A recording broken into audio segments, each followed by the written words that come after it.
ஆடிப்பூர திருவிழாவை முன்னிட்டு உலக புகழ் பெற்ற திருக்கடையூர் அபிராமி உடனாகிய அமிர்தகடேஸ்வரர் கோவிலில் ஆடிப்பூர தேரோட்டம் இன்று நடைபெற்றது. தர்மபுரம் ஆதீனம், கட்டளை, தம்பிரான் சுவாமிகள் உள்ளிட்ட திரளான பக்தர்கள் கலந்து கொண்டு தேரை வடம் பிடித்து இழுத்தனர்.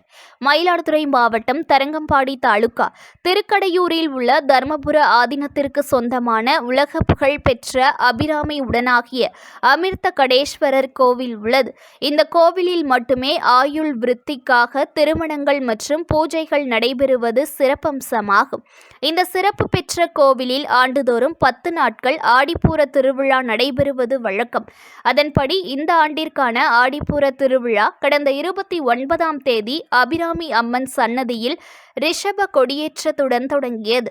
அதனைத் தொடர்ந்து தினமும் சுவாமி, அம்பாள் சிறப்பு அலங்காரத்தில் வீதி உலா காட்சி மற்றும் பல்வேறு நிகழ்ச்சிகள் நடைபெற்றன. விழாவின் முக்கிய நிகழ்வான ஆடிப்பூர தேரோட்டம் இன்று வெகு விமர்சையாக நடைபெற்றது. முன்னதாக அலங்கரிக்கப்பட்ட தேரில் மேளதாளங்கள் முழங்க சிறப்பு அலங்காரத்தில் ஸ்ரீ அபிராமி அம்மன், வெள்ளி அலங்காரத்தில் விநாயகர், சண்டிகேஸ்வரனுடன் தேரில் எழுந்தருளி மகா தீபாராதனை செய்யப்பட்டது. தொடர்ந்து பக்தர்கள் பக்தி பரவசத்துடன் வடம் பிடித்து இழுக்க தேரோட்டம் நடைபெற்றது. மேல வீதியிலிருந்து தேர் புறப்பட்டு வடக்கு வீதி, கீழ வீதி, தெற்கு வீதி ஆகிய 4 வீதிகளின் வழியாக வலம் வந்து நிலையை அடைந்தது. வீடுகள் தோறும் பக்தர்கள் தீபாராதனை, அர்ச்சனை செய்து வழிபாடு செய்தனர்.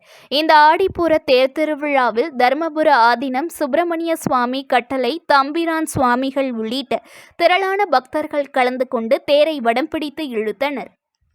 News1 தமிழை லைக் பண்ணுங்க, கமெண்ட் பண்ணுங்க, ஷேர் பண்ணுங்க, மறக்காம சப்ஸ்கிரைப் பண்ணுங்க.